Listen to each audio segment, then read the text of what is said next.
भगवान विष्णु ने माता लक्ष्मी को बताया रोजाना तुलसी को जल देने से मनुष्य के कौन से पाप नष्ट होते हैं। प्रिय मित्रों, स्वागत है आप सभी का एक बार फिर से हमारे इस YouTube चैनल पर। मेरे प्रिय मित्रों, आज हम आपको एक कहानी का श्रवण कराने जा रहे हैं जो कि बड़ा ही ज्ञानवर्धक है, इसलिए वीडियो को अंत तक जरूर देखें। इस वीडियो में आपको बहुत ही ज्ञान प्राप्त होने वाला है। यह जानकारी आपको पहले किसी ने नहीं बताई होगी, इसलिए दोस्तों वीडियो को अंत तक जरूर देखें। एक समय की बात है, माता लक्ष्मी ने भगवान विष्णु से पूछा, है नाथ, आप तो तीनों लोगों के स्वामी हैं। आपकी तीनों लोकों में पूजा होती है, सभी आपकी कृपा पाने के लिए उत्सुक रहते हैं, फिर भी आप इस तुलसी के पौधे की पूजा क्यों करते हैं? इसे रोजाना जल क्यों चढ़ाते हैं? मैं इस तुलसी के पौधे को जल चढ़ाने का महत्व जानना चाहती हूँ। माता लक्ष्मी की बात सुनकर भगवान विष्णु ने कहा, है देवी, तुलसी साक्षात लक्ष्मी का ही रूप है। तुलसी की रोजाना पूजा करने के कई फायदे हैं और तुलसी को जल चढ़ाने मात्र से ही मनुष्य के कई पाप नष्ट हो जाते हैं। तुलसी को जल देने का महत्व बताने से पहले मैं तुम्हें एक बहुत ही पवित्र कथा इस कथा के माध्यम से तुम्हें तुम्हारे इन प्रश्नों के उत्तर मिल जाएंगे, इसलिए देवी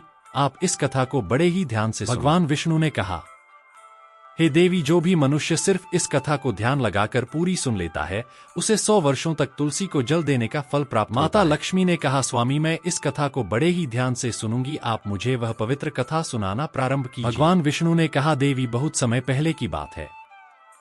किसी नगर में एक ब्राह्मण रहता था। उसका जन्म तो ब्राह्मण कुल में हुआ, लेकिन उसके कर्म नीच प्रवृत्ति के। वह ब्राह्मण हमेशा ही झूठ बोलता और गलत तरीके से पैसा कमाता था। उसका मन हमेशा ही बुरे कर्मों में ही लगा रहता था।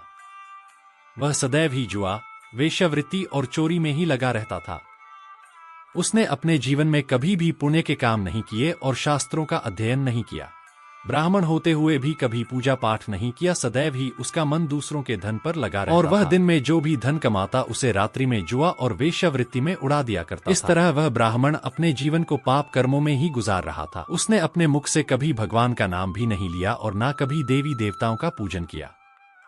इस प्रकार से पाप करते हुए उसे कई वर्ष बीत गए। फिर वह ब्राह्मण कुछ खरीदारी करने के लिए एक नगरी में जा पहुंचता है। उस नगरी के पास में गंगा नदी बहती है और उस नदी में स्नान करने के लिए दूर दूर से लोग आया करते थे। फिर वह ब्राह्मण गंगा जी के किनारे एक आश्रम में ठहरता है। उस आश्रम में अनेक विद्वान ब्राह्मण प्रतिदिन पुराणों का पाठ तथा भगवान की भक्ति में लीन। वह ब्राह्मण भी ढोंग करता हुआ वहीं पर उनके साथ रुक गया और उन ब्राह्मणों के साथ रहकर उसे भी भगवान का नाम लेने का अवसर मिल रहा। वह उसी स्थान पर कुछ दिनों के लिए रुका। फिर वहाँ पर आए हुए लोगों ने गायों का पूजन करके ब्राह्मणों को भोजन कराया। तो उस ब्राह्मण ने भी उनके साथ बैठकर भोजन किया और भगवान का प्रसाद ग्रहण किया। वहीं पर उस आश्रम में एक तुलसी का पौधा था। वह ब्राह्मण जाने अनजाने में उस तुलसी के पौधे में पानी डालता था। उसके मन में कोई विचार नहीं था कि वह क्या कर रहा है।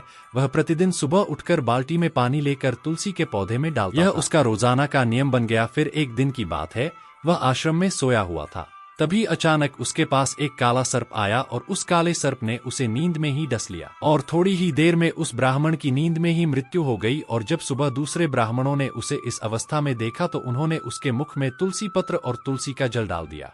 फिर उन ब्राह्मणों को पता चला कि उसकी तो मृत्यु हो चुकी है। तब वहां पर यमदूत आते हैं और उस ब्राह्मण को पकड़कर यमलोक ले जाने लगते हैं। रास्ते में जाते हुए वह ब्राह्मण विलाप करने लगा और यमदूतों से कहने लगता है, हे यमदूतों, मुझे कहाँ ले जा रहे हो और मेरी मृत्यु किस कारण से हुई है? तब यमदूत कहने लगे, हे ब्राह्मण, तुमने जन्म से लेकर मृत्यु तक बहुत पाप कर्म किए हैं और तुम्हारे पापों के कारण ही तुम्हें एक काले सर्प ने काटा और जिसकी वजह से ही तुम्हारी मृत्यु हुई है। और अब हम तुम्हें यमपुरी लेकर जा रहे हैं। वहां पर यमराज तुम्हारे पाप कर्मों का लेखा जोखा देखेंगे और निश्चित ही तुम्हें घोर नरक में डालेंगे। फिर से वो ब्राह्मण फूट फूट कर रोने लगा और उन यमदूतों से माफी मांगने लगा, किंतु यमदूतों को उस पर जरा सी भी दया नहीं आई और वे उसे मारते हुए यमलोक लेकर गए। जब यमदूत उस ब्राह्मण को लेकर यमराज के सामने उपस्थित हुए तो यमराज के पास बैठे हुए चित्रगुप्त ने उस ब्राह्मण के कर्मों का लेखा जोखा निकाला और यमराज से कहने लगे, हे धर्मराज, इस ब्राह्मण ने तो अपने पूरे जीवन भर पाप ही पाप किए हैं। इसने इसके जीवन में कभी पुण्य का काम नहीं किया है। यह तो घोर पापी है। इसे तो हमेशा के लिए नरक में डाल दिया जाए। फिर यमराज कहते हैं, हे यमदूतों, जीवन भर पाप करने वाले इस ब्राह्मण को उठाकर ले जाओ और इसे नरक में डाल दो। यमराज का आदेश मिलते ही वे यमदूत उस ब्राह्मण को लेकर नरक की ओर चल दिए और ब्राह्मण को पीटते हुए नरक में ले गए और वहां ले जाकर उसे खोलते हुए तेल की कड़ाही में डाल दिया। परंतु जैसे ही उस ब्राह्मण को खोलते हुए तेल की कड़ाही में डाला तो वह तेल एकदम से ठंडा और शीतल हो गया। इस घटना को देखकर उस यमदूत को बड़ा ही आश्चर्य हुआ, ऐसा उसके साथ पहले कभी नहीं हुआ था। उस यमदूत ने कितने ही पापियों को उस तेल की कड़ाही में डाला था और वे सभी उस खौलते हुए तेल में गिरकर छटपटाने लगते थे। लेकिन जैसे ही वह ब्राह्मण गर्म तेल की कड़ाही में गिरा तो वह तेल अचानक से शांत और शीतल हो गया। इस आश्चर्यजनक घटना को देखकर वह यमदूत जल्दी से दौड़ता हुआ यमराज के पास पहुंचा। यमदूत को देखकर यमराज ने कहा, हे यमदूत, क्या बात है, तुम इतने घबराए हुए क्यों लग रहे हो? फिर वह यमदूत कहता है, हे धर्मराज, आपने जिस ब्राह्मण को नरक में डालने के लिए कहा था, मैंने जैसे ही उसे खोलते हुए तेल की कड़ाही में डाला तो उस भट्टी की अग्नि बुझ गई और वह खोलता हुआ तेल भी बिल्कुल ठंडा हो गया। फिर यमराज कहते हैं, हे यमदूत, यह तो बड़ी ही विचित्र घटना है, ऐसा तो पहले कभी नहीं हुआ था। यमराज विचार कर ही रहे थे कि तभी वहां पर नारद मुनि प्रकट होते हैं। नारद मुनि को देखकर यमराज अत्यंत प्रसन्न होते हैं और उन्हें प्रणाम करते हैं और उनका स्वागत करते हैं। फिर यमराज नारद मुनि से कहते हैं, मुनिवर, आप उचित समय पर आए हैं। हमने आज और अभी एक अत्यंत पाशी ब्राह्मण को नरक में गिराया है, किंतु उसके गिरते ही नरक की अग्नि ठंडी पड़ चुकी और खोलता हुआ तेल भी शीतल हो गया। तब नारद मुनि ने यमराज से कहा, हे धर्मराज, आपने जिस ब्राह्मण को नरक में डाला है वह नरक में डालने योग्य नहीं है, क्योंकि उस ब्राह्मण के द्वारा अनजाने में ही ऐसा कर्म हुआ है जो नरक का नाश करने वाला है। जो मनुष्य पुण्य कर्म करने वाले लोगों की संगति करता है उसे उनके पुण्यों का फल जरूर मिलता है। और यह ब्राह्मण तो कई दिनों तक भगवान के भक्तों के साथ रहा है। इस ब्राह्मण ने आश्रम में रहते हुए रोजाना तुलसी में जल डाला है, इसलिए यह ब्राह्मण बड़ा पुण्यात्मा बन गया है और इसके सारे पाप नष्ट हो गए हैं। यह ब्राह्मण अब स्वर्ग लोक में जाने का अधिकारी बन गया है। इस ब्राह्मण ने अनजाने में ही इतना पुण्य कमाया है जो कई जन्मों तक किसी मनुष्य को प्राप्त नहीं होता है। इसलिए हे धर्मराज, आप इस ब्राह्मण को नरक में ना डालो और इसके पापों के लिए इसे केवल इतना दंड दो, इसे सभी नरकों का दर्शन कराओ। नारद मुनि की बात सुनकर यमराज बहुत ही खुश होते हैं और उस ब्राह्मण को नरक से निकाल कर लाते हैं और अपने यमदूतों से कहते हैं, हे यमदूतों, इस ब्राह्मण को ले जाओ और संपूर्ण नरकों का दर्शन कराओ। फिर यमदूत उस ब्राह्मण को संपूर्ण नरकों का दर्शन कराते हैं और उसे यक्ष लोक में ले जाते हैं और फिर वह ब्राह्मण एक यक्ष बन जाता है।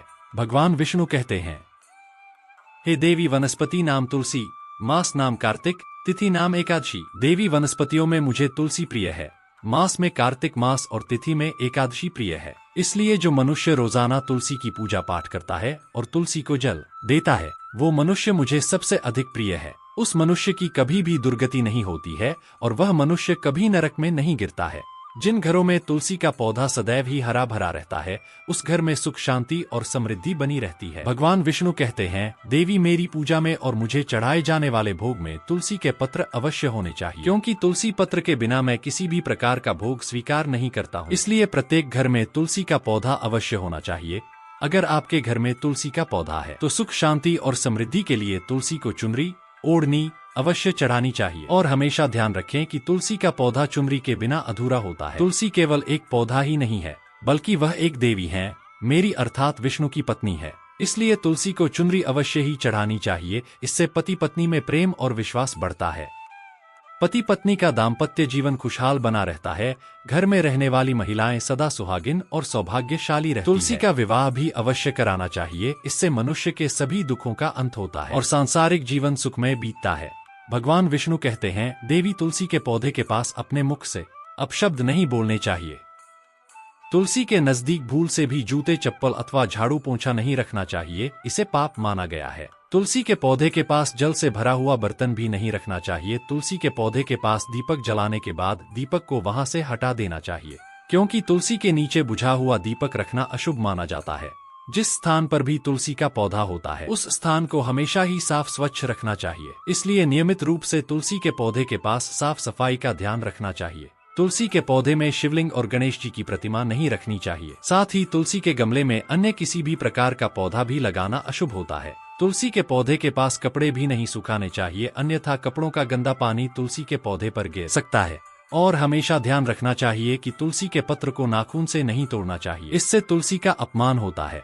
यदि तुलसी के पत्ते सूखकर गिर जाते हैं तो उन्हें कचरे में नहीं फेंकना चाहिए, क्योंकि वे पत्ते पैरों के नीचे आते हैं जो अच्छा नहीं होता है। उन पत्तों को आप तुलसी की मिट्टी में ही दबा दें और रविवार के दिन तुलसी के पत्ते नहीं तोड़ने चाहिए और रविवार को तुलसी को जल भी नहीं चढ़ाना चाहिए।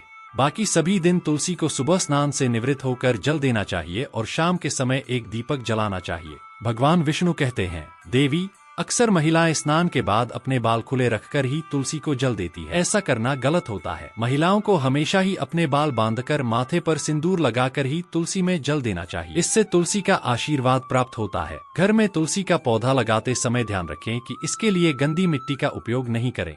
साफ स्वच्छ मिट्टी का ही उपयोग करना चाहिए। इससे तुलसी रूठ जाती है और सूखने लगती है। माँ तुलसी का पौधा कभी भी गंदे स्थान पर नहीं लगाना चाहिए, जैसे नाली अथवा बाथरूम के पास तुलसी के गमले को कभी नहीं रखना चाहिए, अन्यथा गंदा पानी तुलसी के पौधे में गिर सकता है, जो बहुत ही अशुभ माना गया है। घर में तुलसी का पौधा कभी सूखना नहीं चाहिए। शास्त्रों में ऐसी मान्यता है कि तुलसी का पौधा सूखना अकाल मृत्यु की सूचना देता है। घर में तुलसी का पौधा सूख जाए तो घर की सुख समृद्धि खत्म हो जाती है। सूखी हुई तुलसी में माँ लक्ष्मी का वास नहीं होता है।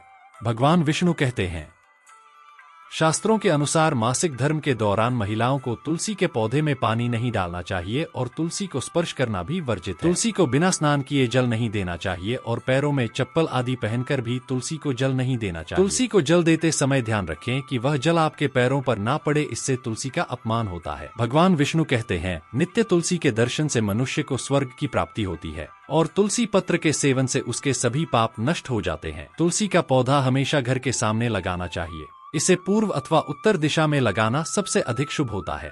तुलसी के पास मरुस्थलीय पौधे रखना बहुत ही अशुभ माना जाता है। ऐसे पौधों से नकारात्मक ऊर्जा निकलती है। शास्त्रों में कहा गया है, जिन पौधों से हरी भरी कलियों की उत्पत्ति ना हो, उसके स्थान पर कांटे निकलते हो, तो ऐसे पौधे को तुलसी के पास कभी भी नहीं रखना चाहिए। शास्त्रों में केले के पौधे का विशेष महत्व बताया गया है। अमर तुलसी के पास केले का पौधा लगा देते हैं तो कई गुना अधिक लाभ प्राप्त होते हैं। केले के पौधे में देवी स्वयं मेरा वास होता है। इसे तुलसी के पास लगाने से घर में सुख समृद्धि आती है। तुलसी के पौधे में शालिग्राम भी अवश्य रखना चाहिए। तुलसी के गमले में शालिग्राम रखने से तुलसी का और भी अधिक शुभ प्रभाव आपको देखने को मिलेगा। शालिग्राम मेरा ही निराकार रूप है। यह काले रंग का पत्थर होता है, जिसे विलक्षण और मूल्यवान माना गया है। इसे अगर तुलसी के गमले में रखेंगे तो आपके घर से संपूर्ण नकारात्मक ऊर्जा नष्ट हो जाएगी। घर में केवल एक ही शालिग्राम की पूजा करनी चाहिए। भगवान विष्णु कहते हैं, देवी मेरी मूर्ति से कई ज्यादा उत्तम होता है शालिग्राम की पूजा करना। शालिग्राम को चंदन लगाकर उस पर एक तुलसी पत्र रखना चाहिए। प्रतिदिन शालिग्राम को संचामृत से स्नान कराना चाहिए। ऐसा करने से मनुष्य के सभी जन्मों के पाप नष्ट होते हैं। शालिग्राम सकारात्मक और सात्विकता का प्रतीक होता है। इस प्रकार भगवान विष्णु ने माता लक्ष्मी को तुलसी के पौधे को जल देने का महत्व बताया और घर में तुलसी का पौधा लगाने के सभी नियम बताए। मित्रों, आपको यह वीडियो कैसी लगी हमें कॉमेंट में जरूर बताएं और जय श्री हरि विष्णु लिखना ना भूले।